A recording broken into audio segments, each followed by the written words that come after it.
Hola, ¿qué tal? Muy buen día. Soy el Doc Pepe, José Luis García García, y el día de hoy vamos a hablar de FARMES, que son los fármacos antirreumáticos modificadores de la enfermedad. Específicamente, el día de hoy vamos a centrarnos en los inhibidores del factor de necrosis tumoral. Pero para empezar, vamos a ver que tenemos un amplio, bueno, un reducido espectro de medicamentos modificadores de la enfermedad, dentro de los cuales se encuentran los fármacos convencionales sintéticos, dentro de los cuales podemos encontrar el metotrexato, a la leflunomida y la sulfalacina. Por otro lado, podemos encontrar a los esteroides o glucocorticoides. También vamos a encontrar a los fármacos biológicos, de los que vamos a hablar principalmente hoy, que son los inhibidores del factor de necrosis tumoral, del cual encontramos a 5 medicamentos específicamente: el adalimumab, el certolizumab pegilado, etanercept, golimumab e infliximab. También hay otra variante de fármacos biológicos que no van a ir dirigidos contra el factor de necrosis tumoral, sino hacia otras dianas terapéuticas como la abatacept, rituximab, tocilizumab, pero eso lo vamos a ver en otros videos. Y hay otra clasificación entre los cuales vamos a encontrar los fármacos biosimilares, que básicamente son fármacos biológicos que están producidos y dirigidos para una población que no puede costear estos fármacos biológicos. Y finalmente vamos a encontrar a fármacos sintéticos dirigidos que van contra la llanosinasa, como son el tofacitinib, baricitinib. Pero nuevamente hago énfasis de que vamos a hablar de los inhibidores del factor de necrosis tumoral. ¿Y qué es el factor de necrosis tumoral? Pues bien, es una proteína del grupo de las citocinas que es liberada por las células del sistema inmunitario. Es una molécula importante de defensa del huésped y está involucrada en la reacción de fase aguda inducida por la inflamación, y es capaz de reclutar otros mediadores proinflamatorios después de su liberación. Y su producción es desencadenada por la respuesta inflamatoria autoinmunitaria y tiene acción negativa sobre varios órganos y tejidos, por lo cual es importante que tengamos medicamentos que vayan dirigidos contra él, porque si no se va a desencadenar un proceso proinflamatorio contra los propios tejidos del paciente. Y dentro de los fármacos inhibidores del factor de necrosis tumoral, se ha mostrado que son más eficaces en el tratamiento de las enfermedades reumatológicas que en otras indicaciones. Aunque hay estudios que se han realizado y se ha encontrado que su perfil de eficacia y seguridad es bueno, en la práctica clínica hay fracasos primarios y secundarios que afectan hasta un 30 a un 50% de los pacientes que están siendo tratados con los anti-TNF, especialmente en aquellos que tienen enfermedades que ya son de larga duración. Y nuevamente aquí hago una acotación de cuáles son los 5 fármacos más importantes: el adalimumab, certolizumab pegilado, infliximab, golimumab y etanercept. Les dejo aquí esta imagen por si la quieren recortar, tomar screenshot y ubicarla en alguna de sus posiciones. Pues, ¿qué más? A mí me gustaría que tomara una parte de esta expo para sus futuras presentaciones. Pero no todo es bello con los inhibidores del factor de necrosis tumoral, ya que también pueden tener o generar efectos adversos. Los más relevantes serían infecciones, reactivación de la tuberculosis, cambios psoriasiformes en la piel, exacerbación de enfermedades que son desmelinizantes, pueden producir enfermedades lupus-like, también pueden inducir, o más bien están asociadas con la aparición de cáncer de piel no melanocítico y reacciones en el lugar de administración. Y aquí puse 2 imágenes de cómo se ven las reacciones psoriasiformes pues en tejido cutáneo.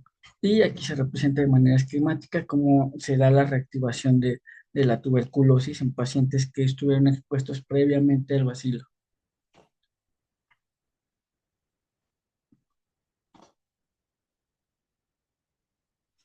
Y otra pregunta que tal vez sea muy, o que es muy importante, o al menos a mí me parece que es necesario que sepamos para que por fin se vayan las dudas, es cómo se producen los medicamentos biológicos. Bueno, aquí un ejemplo muy sencillo. Aquí tenemos una ratita a la cual le vamos a inyectar un antígeno muy específico, hablando aquí en este caso del factor de necrosis tumoral. Las ratitas van a tener una respuesta proinflamatoria, lo cual va a hacer que sus células plasmáticas en un determinado tiempo produzcan anticuerpos que van dirigidos contra el factor de necrosis tumoral.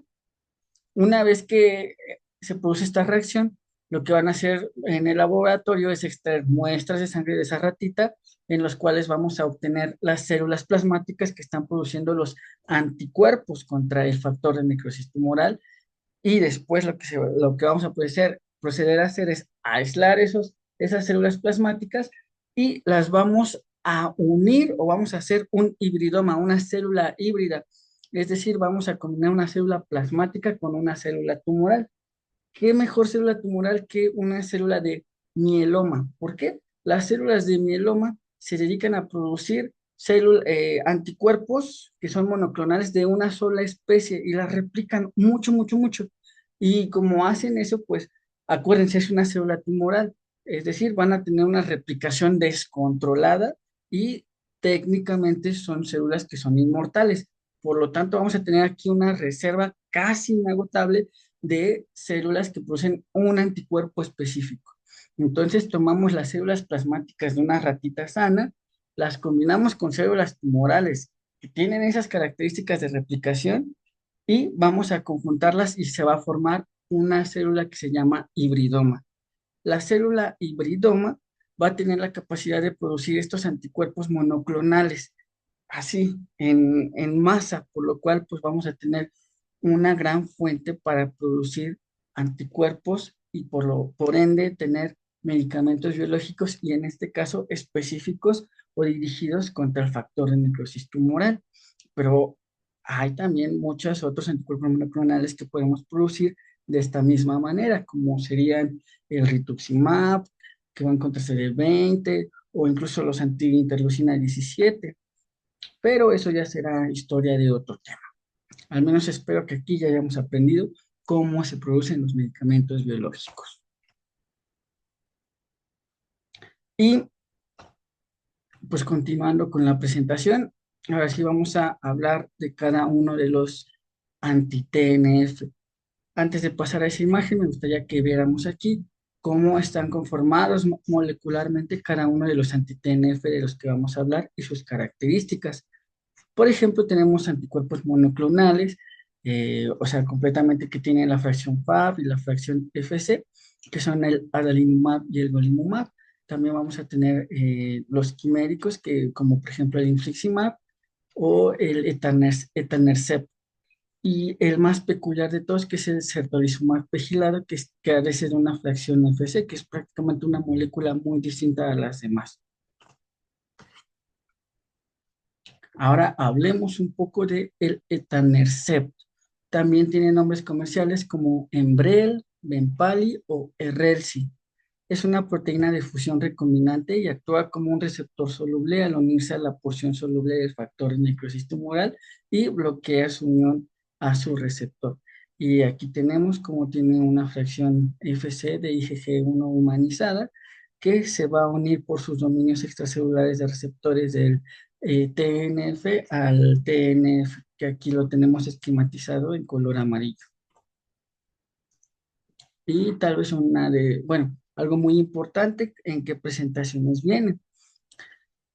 Hay que hablar acerca de que nuevamente es una proteína de fusión recombinante y pues se une a un receptor soluble. Lo tenemos en presentaciones de 50 miligramos y 25 miligramos.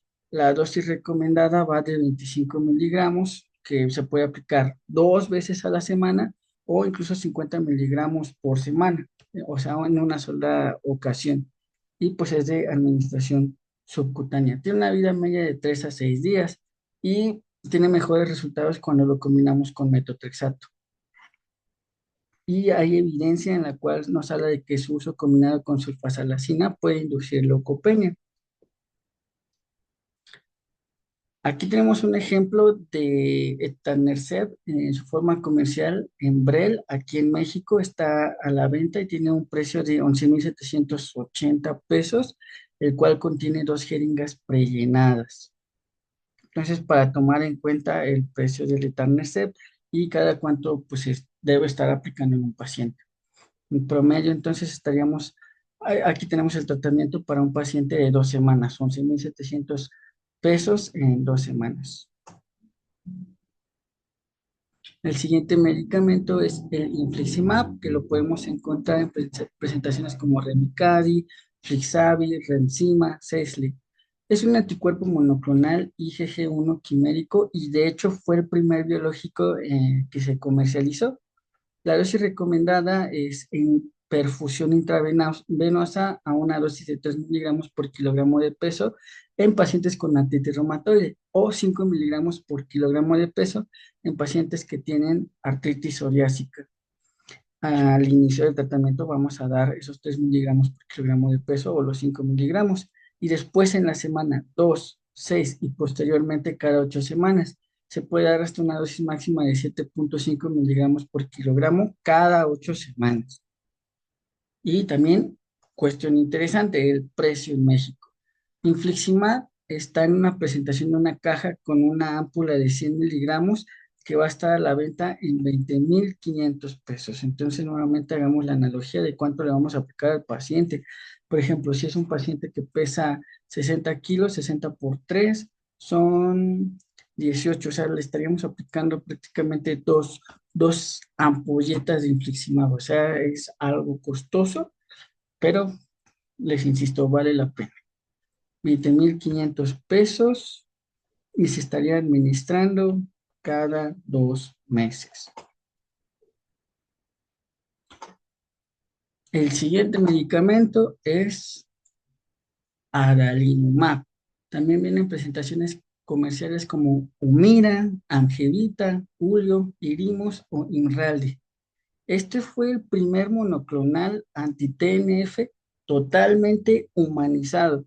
Tiene una vida media de 13 días. La dosis que se recomienda es una administración cada 2 semanas en dosis única de 40 miligramos o 20 miligramos si es que el paciente pesa menos de 30 kilogramos. Y pues viene una presentación de pluma prellenada que se va a administrar por vía subcutánea. También datos importantes e interesantes. El precio de Humira en México oscila en los 10,800 pesos. Entonces, a tomar en cuenta que se administra cada 2 semanas. La presentación viene en plumas prellenadas de 40 miligramos en 0,8 mililitros. El siguiente medicamento del que vamos a hablar es el golimumab. Pues ahora vamos a tener una presentación comercial que es el famosísimo Simponi. También es un anticuerpo monoclonal humano que va a formar complejos estables de gran afinidad con las dos formas bioactivas del factor de necrosis tumoral y va a impedir así la unión a sus receptores. La dosis que se recomienda es de 50 miligramos el mismo día cada mes y esta administración se puede aumentar, bueno, la dosis se puede aumentar hasta 100 miligramos mensualmente en pacientes que pesan más de 100 kilogramos, pero mucho ojo con los efectos adversos que puede tener. Este medicamento tiene una vida media de 3 a 6 días y se debe administrar de forma concomitante con metotrexate en pacientes que tienen artritis reumatoide y se puede aplicar solo, pero también se sugiere en combinación con metotrexate en pacientes que tienen artritis psoriásica.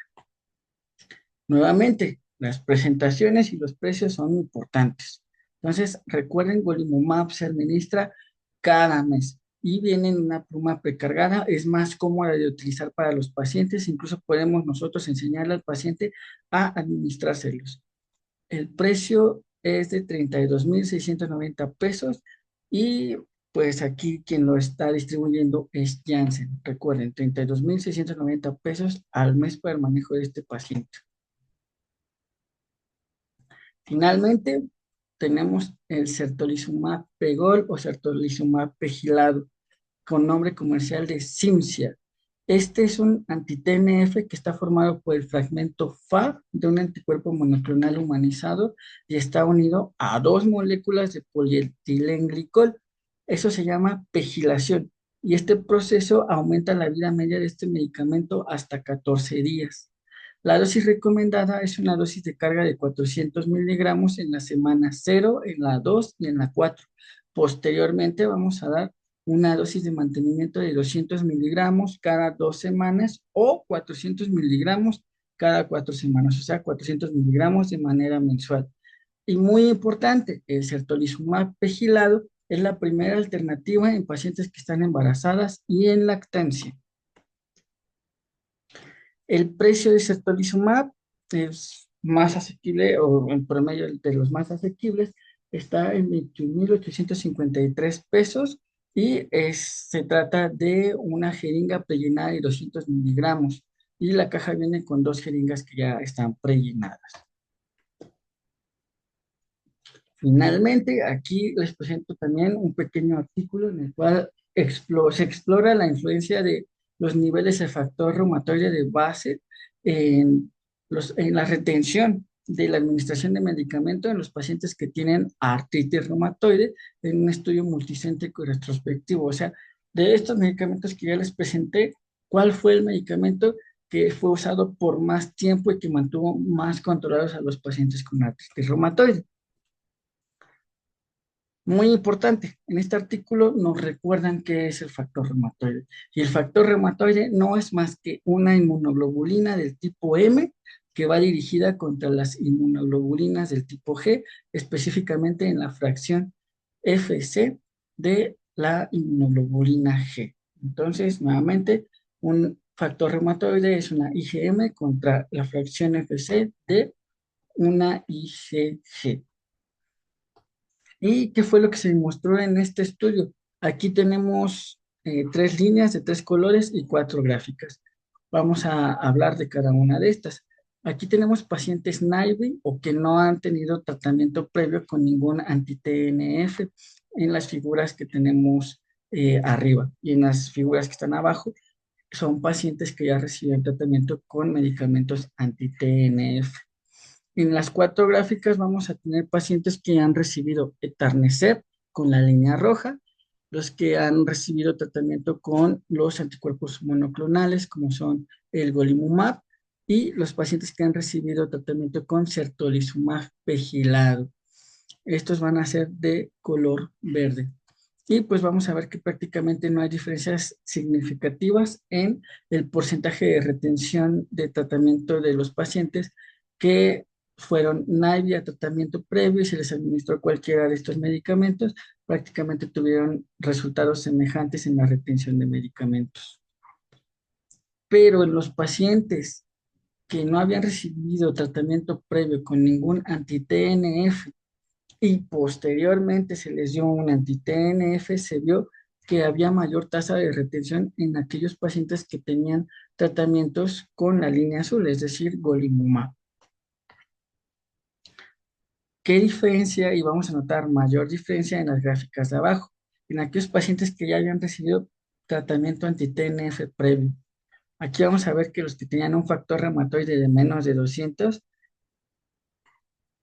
quienes tenían mayor tasa de retención eran aquellos que tenían manejo con golimumab, y los que tenían menor tasa de retención eran aquellos que tenían manejo con etanercept. Sin embargo, la gran diferencia la vamos a notar en pacientes que tienen factor reumatoide de base de más de 200 y ya habían recibido un anti-TNF previo. Aquí, certolizumab pegilado fue superior a los dos tipos de medicamentos que se habían administrado. ¿Y eso de qué nos va a hablar? Por la composición química que tiene certolizumab pegilado, es decir, que no se parece a una inmunoglobulina, porque de hecho aquí solo tenemos las fracciones variables, pero la fracción FC no la tiene. De hecho, este fármaco en particular presenta un dominio variable que es humanizado en una cadena pesada, por lo cual nos va a abrir nuevas perspectivas y nuevos horizontes para producir más medicamentos que son parecidos al certolizumab. Por ejemplo, el osoralizumab. Este carece de una porción FC en su estructura y sugiere que va a tener un potencial de mayor tasa de retención en comparación con los otros inhibidores del factor de necrosis tumoral. Y pues nada, eso fue todo por el día de hoy para hablarles de los inhibidores del factor de necrosis tumoral. Espero les haya gustado el video. Si tienen alguna duda, alguna pregunta o algún dato curioso que poner en la caja de comentarios, son muy bienvenidos. Y sin más que decirles, pues, chao, chao.